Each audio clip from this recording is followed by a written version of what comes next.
And then, let's move on to the next one, which is basically, ito yung number 4, datos relativos a la solicitud. So, ito more on your like details or your data for your like request. So, una, ang ipipiliin mo is yung numero de identidad de extranjero. And then, after that is yung motive na ilalagay mo dito is por otros motivos, which basically like others. And then you can copy or you can screenshot this video and copy kung ano man yung nakalagay dyan, which is basically yung solicitude for the NIE for your digital nomad visa.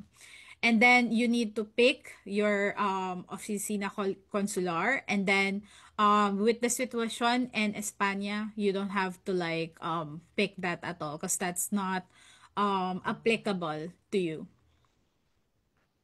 And then from here naman, kailangan ang ilagay mo lagi is Makati, especially if you're getting your NIE in that consulate. Kung sa ibang consulate ka mag-a-apply, then of course yan yung city. Dapat na ilalagay mo dyan is yung city kung saan consulate ka man mag-a-apply. And then same pa din na date and then name of the month and then the year.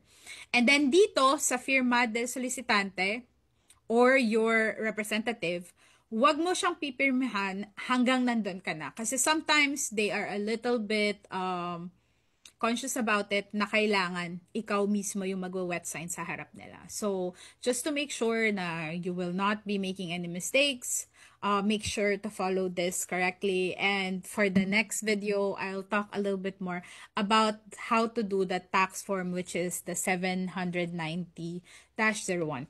Ayan, hope this video helps. And thank you so much for watching, guys. Ciao!